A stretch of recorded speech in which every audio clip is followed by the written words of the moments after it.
Another question from 10th class previous year questions. अब देखिए ये क्वेश्चन है तो बिल्कुल इजी, बट इस क्वेश्चन को मैंने इस सीरीज़ में रखा क्यों है वो आप समझने का कोशिश कीजिए। जो ये क्वेश्चन है, for any natural number n 5n ends with the digit, ठीक है। ये क्वेश्चन दो तरह से बन सकता है। यहाँ पे तो हमें ऑप्शन इस क्वेश्चन के दे रखे हैं जो कि बताना बहुत इजी है, बट अगर हमें वो कोई नंबर दे के पूछ ले क्वेश्चन में कि बताइए क्या 5n 0 से एंड होता है, जैसे कि एनसीईआरटी में हमें क्वेश्चन ऑलरेडी गिवन है एक्सरसाइज में, उसमें हमें 6n के लिए पूछ रखा है, ठीक है। तो मैं इस क्वेश्चन में आपको दोनों तरीके बताऊंगी। पहला तो कि ऑप्शन से कैसे देखना है, दूसरा अगर ये क्वेश्चन विदाउट ऑप्शन 2 मार्क्स में आ जाता है तो इसकी प्रेजेंटेशन कैसे रखनी है, ठीक है। बिकॉज बोर्ड्स में प्रेजेंटेशन मैटर्स, ठीक है। हर एक स्टेप के मार्क्स होते हैं, तो मैं आपको प्रेजेंटेशन भी इस क्वेश्चन की बताऊंगी। तो चलिए फटाफट क्वेश्चन पे आ जाते हैं। For any natural number 5n ends with the digit, 5n किस डिजिट से एंड होता है। अब हमें अगर 5n दे रखा है और n बता रखा है कि कोई नेचुरल नंबर है, तो आप पुट कर दीजिए। नेचुरल नंबर्स आपको पता है, नेचुरल नंबर 1 से शुरू होते हैं।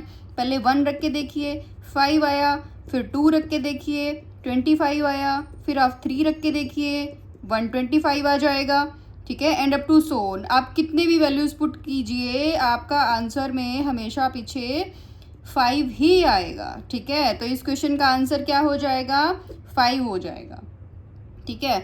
बट अब अगर मेरे पास वो मेरे को प्रेजेंटेशन पूछ ले और ये दे के पूछ ले कि आप बताइए कि 5n 0 से एंड होता है या नहीं होता, कि n में अगर मैं वैल्यू पुट करती हूँ नेचुरल नंबर, तो क्या वो 0 से एंड होता है या नहीं होता, उसको प्रूव करके आप बताइए। तो हम प्रेजेंटेशन उसकी कैसे रखेंगे, लेट्स सी। ये है क्वेश्चन का प्रेजेंटेशन, हमें बोर्ड्स में इसको कैसे एक्सप्लेन करना है, ठीक है। पहले हम बताएंगे 5n can ends with 0 if it's prime factorisation contain 2 and 5 in it.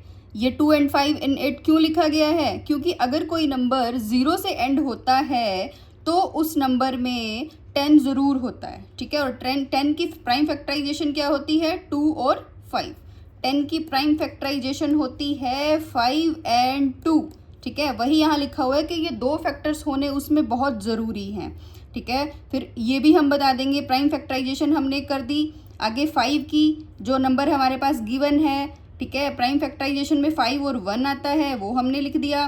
फिर जो हमें नंबर दे रखा है, हम प्राइम फैक्टराइजेशन की पावर करके भी बता रहे हैं कि अगर ये हम ये कर रहे हैं तब भी कोई चेंज नहीं आ रहा, ठीक है। बिकॉज 2 हमारे पास इसकी प्राइम फैक्टराइजेशन में है ही नहीं, that's why 5n can not ends with 0। आपको इस नंबर को ऐसे प्रेजेंटेशन रखनी है तो एग्जामिनर आपका एक भी मार्क्स इसमें कट नहीं कर पाएगा। ये थी explanation 5 raise to power n के केस में। अब ऐसे ही हमारे पास 6 रेज़ टू पावर n भी आ सकता है, 7 रेज़ टू पावर n भी आ सकता है, कोई भी नंबर हमें दे सकता है। जैसे कि एनसीईआरटी में जो क्वेश्चन गिवन है वो 6 रेज़ टू पावर n हमें गिवन है, और उस क्वेश्चन को मैंने बहुत अच्छे से एक्सप्लेन कर रखा है। कंप्लीट वीडियो यूट्यूब पर है और उसका लिंक जो है वो डिस्क्रिप्शन में गिवन है, आप वहाँ से देख सकते हैं।